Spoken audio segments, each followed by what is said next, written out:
ನೌಕರಿ ಆಯ್ತು ಅಂತ ಹೇಳಿ ಊರನ್ ಮಂದಿ ಮುಂದೆ ನಿನ್ನ ಸ್ನೇಹಿತರ ಮುಂದೆ ವನ ಸೂಕಿ ಮಾಡಕ್ ಹೋಗ್ಬೇಡ. ಅವ್ರ ಮುಂದೆ ಪಟಾಕಸಿ ಹಚ್ಚೋದು, ಬೈಕ್ ಹೊಡೆದಾಡೋದು, ಎಕ್ಸಿಲೇಟರ್ ಭರ್ ಅನ್ಸೋದು, ಇದು ಏನೈತಲ್ಲ ಅನ್ನೆಸೆಸರಿ ಕೆಲಸ ಆಗತ್ತ. ಇದು ನೀ ಏನಾದ್ರೂ ಮಾಡಿದೆ ಅಂದ್ರೆ ನಿನ್ನ ರೆಸ್ಪೆಕ್ಟ್ ಅನ್ನ ನೀನೇ ಕಳ್ಕೊಳಕತ್ತೆ ಅಂತ ಅರ್ಥ. ನೌಕರಿ ಅಂದ್ರೆ ಇದೊಂದು ಪರ್ಮನೆಂಟ್ ಕೆಲಸ. ಬೇಸಿಗೆ ಕಾಲ, ಮಳೆಗಾಲ, ಚಳಿಗಾಲ ಯಾವುದೇ ಕಾಲ ಬಂದ್ರೂ ಕೂಡ ಒಂದು ಪರ್ಮನೆಂಟ್ ಕೆಲಸ. ಮಧ್ಯಮ ವರ್ಗದವರಿಗೆ ಇಲ್ಲಿ ಜೀವನ ನಡೀತೈತಿ. ಅದನ್ನ ಬಿಟ್ರೆ ಬೇರೆ ಏನಿಲ್ಲ. ನಿನ್ನ ಮೈಗೆ ಕೆಂಪರಾಗ್ತಿರುತ್ತ, ಅವ್ರ ಮೈಗೆ ಕೆಂಪರಾಗ್ತಿರುತ್ತ. ಒಂದಿಲ್ಲ ಒಂದು ದಿನ ಕಾಲಚಕ್ರ ತಿರುಗಿ ಅವ್ರ ಮುಂದೆ ಕೈ ಕಟ್ಟುವ ಸಮಯ ಬಂದ್ರೂ ಬರ್ಬಹುದ. ನಾ ಹೇಳುದಿಷ್ಟ, ಎಲ್ಲರನ್ನ ರೆಸ್ಪೆಕ್ಟ್ ಇಂದ ಕಾಣ. ನೀನು ಏನೋ ಪ್ರಯತ್ನ ಪಟ್ಟಿ, ನೀನು ಲಕ್ ಚಲೋ ಇತ್ತು, ನಿನಗೆ ಆಗೈತಿ. ಅವನ್ ಬ್ಯಾಡ್ ಲಕ್ ಅವ್ನ್ ಆಗಿಲ್ಲ, ಅವನು ಪ್ರಯತ್ನ ಪಟ್ಟಿದ್ದಾನ, ಒಂದ್ ಆಗಿಲ್ಲ ಅಷ್ಟೇ. ಬಟ್ ನಿನಗೆ ಅವಂಗ ಏನ್ ವೇರಿಯೇಷನ್ ಇಲ್ಲ. ನೀವ್ ಒಂದು ನೌಕರಿ ಮಾಡ್ತೇನೆ, ನೀನ್ ರೆಸ್ಪೆಕ್ಟ್ ಉಳಿಸ್ಬೇಕಂದ್ರೆ ನೀನ್ ಮೊದಲ ಊರ್ ಒಳಗ ತಗ್ಗಿ ಬಗ್ಗೆ ನಡೆಯೋದನ್ನು ಕಲಿ.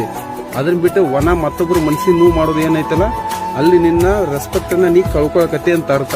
ನಾ ಹೇಳೋ ಮಾತಲ್ಲಿ ನಿಮ್ಗೆ ಏನಾದ್ರೂ ಬೇಜಾರಾದ್ರೆ ಕ್ಷಮೆ ಇರಲಿ. ಒನ್ಸ್ ಅಗೇನ್ ಎಲ್ಲರಿಗೂ ಒಳ್ಳೇದಾಗ್ಲಿ. All the best. ಎಲ್ಲೇ ಇರ್ರಿ, ಖುಷಿಯಾಗಿರ್ರಿ. ಜೈ ಹಿಂದ್.